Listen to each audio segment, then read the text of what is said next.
Politics Watch. This is Sir P.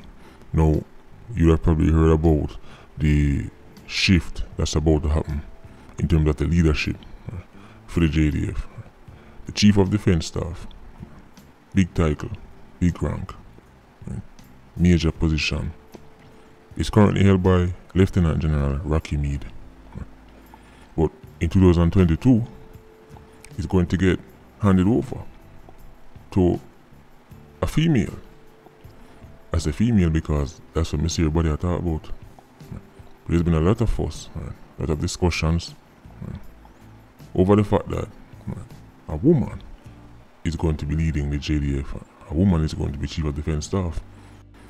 So in this video, I want to give you just a brief summary about who Antoinette Wemyss Gorman is, her track record. Matter of fact, to put it as blunt as possible, we're going to talk about whether or not she's qualified for the job. But before we go any further, I want to send a special Patreon birthday shout out to none other than Jason Clanks. And people that's Clanks, not Clans, not to be confused with nobody with a on trial right now. Right. So Jason, big up yourself. Right. Hope you have a great day with your friends and family and loved ones. Right. Wish you nothing but the best. Remember, health is wealth. That come before anything, because if you know that, they can't enjoy nothing else in our life. So just go and take care of yourself until I see you in the comment section of the next episode of Big People's Corner. So, I'm going to move into the video. As I said, there's been a lot of hoopla about the fact that Jamaica will now have a female Chief of Defence Staff.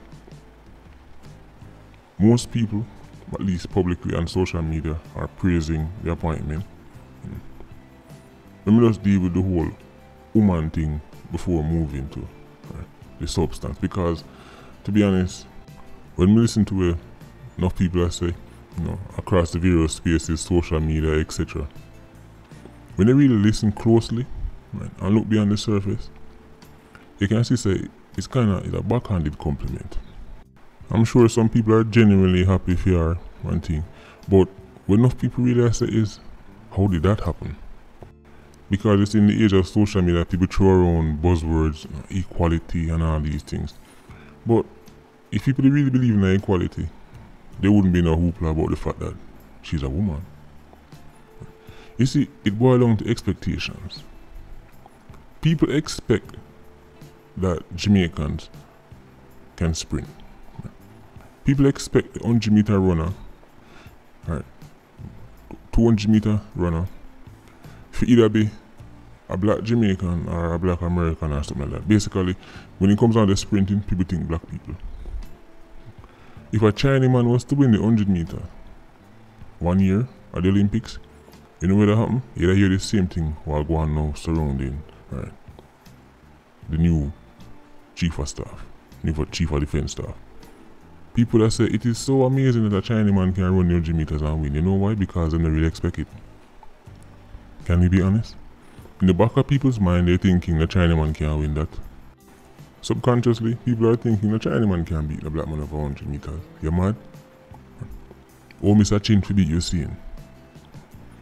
So if Mr. Chin win the race and people are harping on about the fact that he's a Chinese man, it's because subconsciously they believe the Chinese man is an inferior sprinter than a Jamaican or a black American.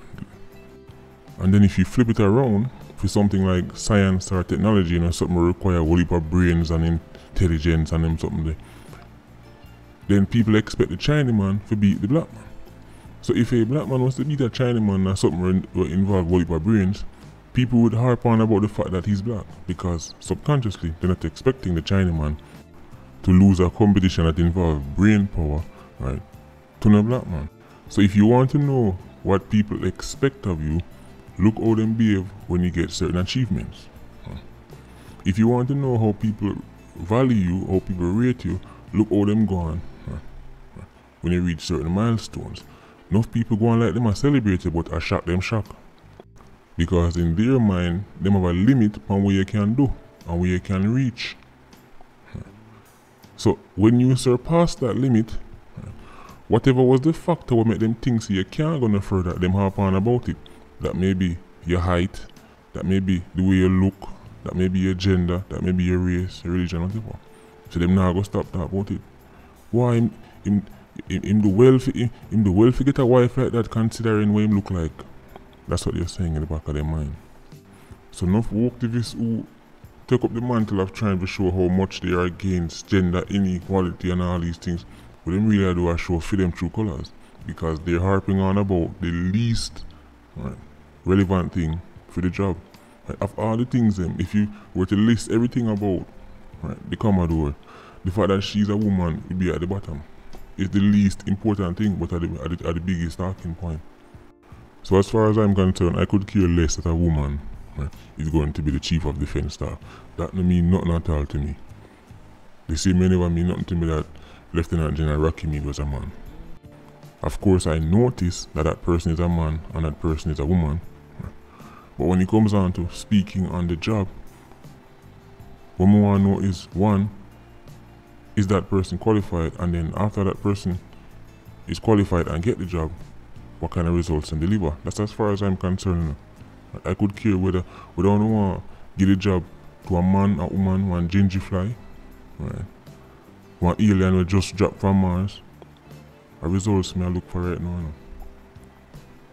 So the first question, is the Commodore qualified to be the Chief of Defense Staff? And the short answer to that is yes. Why am I say that? Even though this is probably the first time you're going to be hearing about Antoinette Wemyss Gorman. She's been around for a while.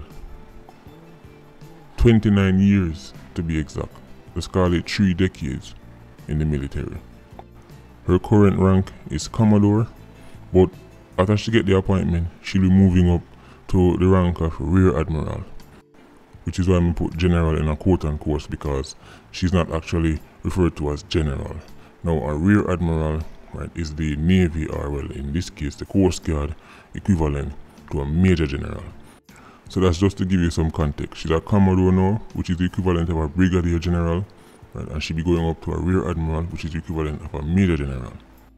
And if she gets promoted again, she'd move up to Vice Admiral, which would be equivalent to Lieutenant General, which is what the current Chief of Defense Staff, Rocky Meade, that's a female rank, Lieutenant General.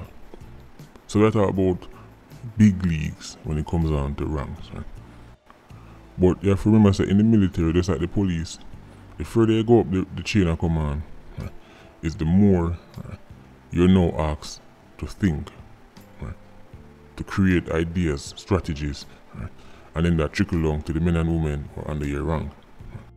Which is what makes it so strange that people are saying they can't believe it's a woman that go run the JDF.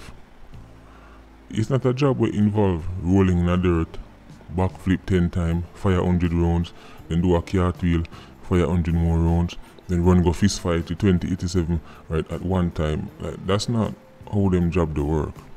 So the reason why we're probably so surprised is because them think say to be Chief of Defense Staff, you have to be like this Superman-esque figure. We can carry out all the feats that we just mentioned, but nothing goes so. The best way to think of it is, even in your job, if you work for a company, you have the CEO. The CEO, theme job, set direction of the company, medium, long-term goals and everything there. But the managers and supervisors, the staff, are them really going to execute. So we already see that she have experience. 30 years, not any field, a long time. She was also one of only 3 people to get interviewed for the job. So she's in an esteemed company. Clearly highly rated by our peers them, by our colleagues them.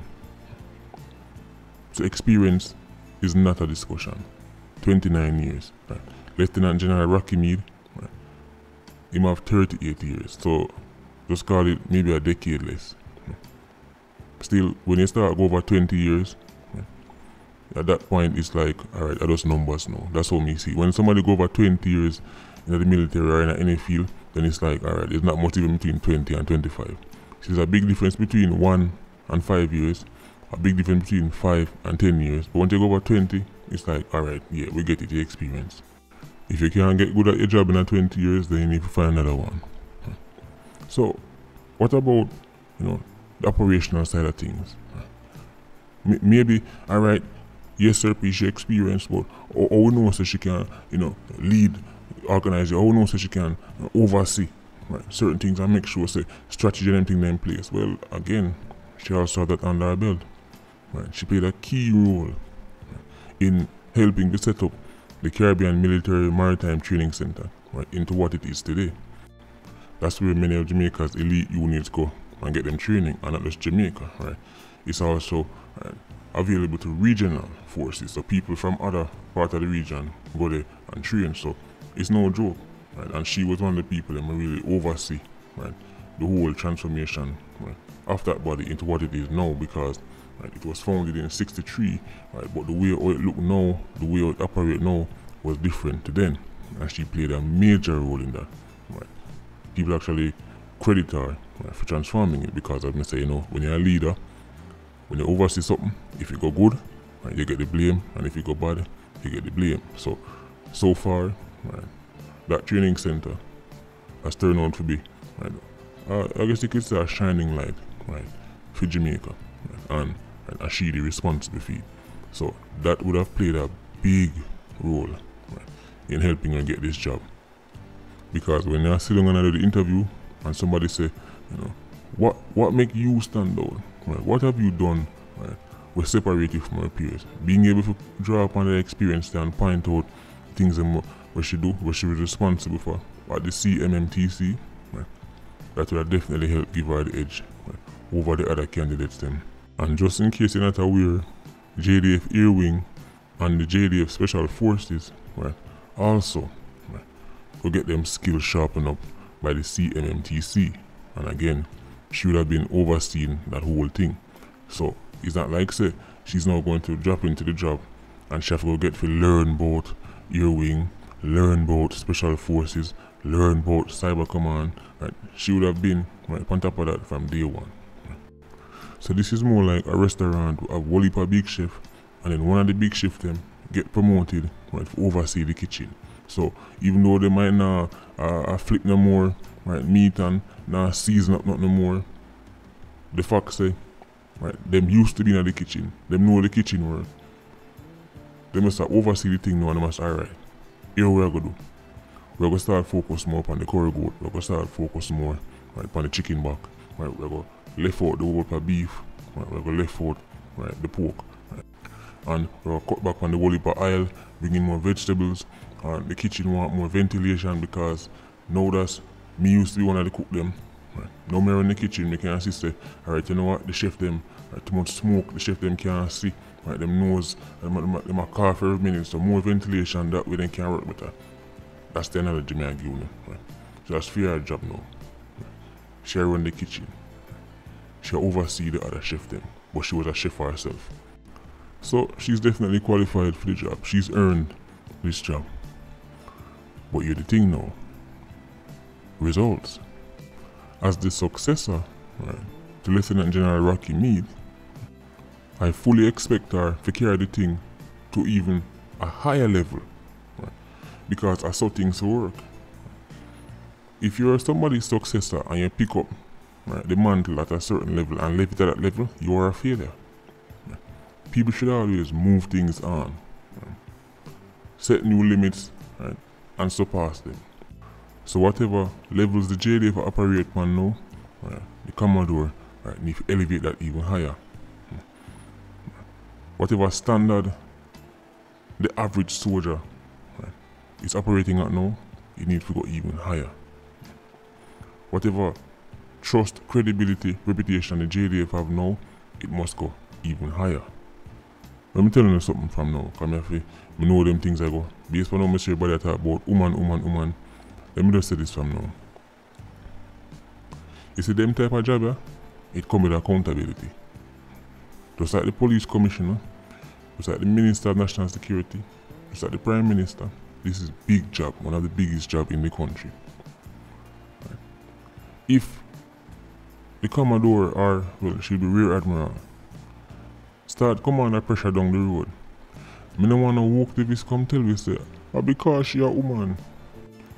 You see the same you put the metaphorical fire a man pants foot, the same you put it a woman's skirt tail. Once them in a positions of power and leadership. Commodore, I wish you the best, but you have a whole heap of work to do. But I'm sure you're well aware of that.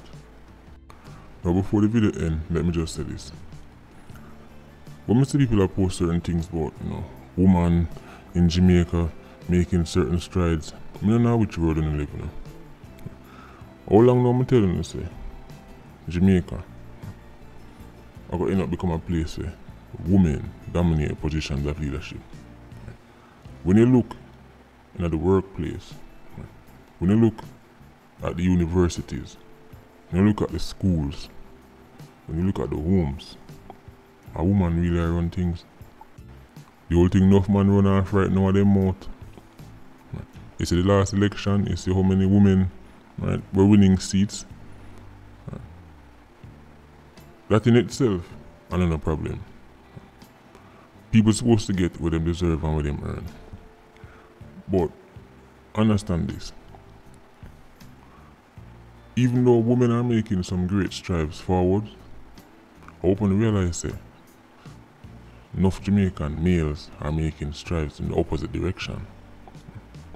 The future look brighter for females in Jamaica than it look for males. By that I mean that when time I look around, I have higher hopes and expectations for Jamaican females than Jamaican males. Too many Jamaican youths I get lost in a foolishness. Too many Jamaican men are chase the wrong things. Too many Jamaican boys are being led astray. Too many Jamaican youths are going on the conveyor belt. Remember, say Jamaica is one of the countries in the entire world where you're most likely to have a female boss. You can Google it for yourself. The woman them, I dominate the game hard right now. Pure slam dunk, layup, 3-pointer. Nothing wrong with that. But Jamaican men, and especially Jamaican boys, really need to turn up the boost on the turbo right now. You can see there's a gradual falling behind and going. And this is completely different from the Commodore now. We are talking about different things now. In general, you can see there's a gap opening up between boys and girls. Forget about man and woman, boys and girls. The girl must stay in school longer. They're now becoming better educated. The boys need for the right side of them, not all the way around the back. When you talk about conveyor belt, it's because you see them boys that end up around the back. You know, when them female counterparts go off, go study, engineering and go study, the science and go study the economics. You know where the boys them gonna study? Gunshot. They gonna study matic. They gonna study K. They gonna study off lack of ends. And you know where them end up? Them end up with a Duff Cut way too soon, or them end up down on Horizon, cube up with be a man. And then can go down they go dress up all they want and put on the most polo, and all them sitting there. But at the end of the day, society, no matter what the work to be want to tell you, society need men to play an active role in it. So the fact that a woman is going to be leading the JDF really shouldn't be that mind-blowing, because the average home in Jamaica, I don't have the exact stats, but I would say the average home in Jamaica is a woman that lead it. Most people grew up under a woman governance. Most people grew up with a woman that tell them what to do. So in some regards, I guess you could say it's gonna feel like home. Anyway, Patreon Squad, big up on yourself. PIA, you don't know, more life. Vulture Squad, stay circling. Bless.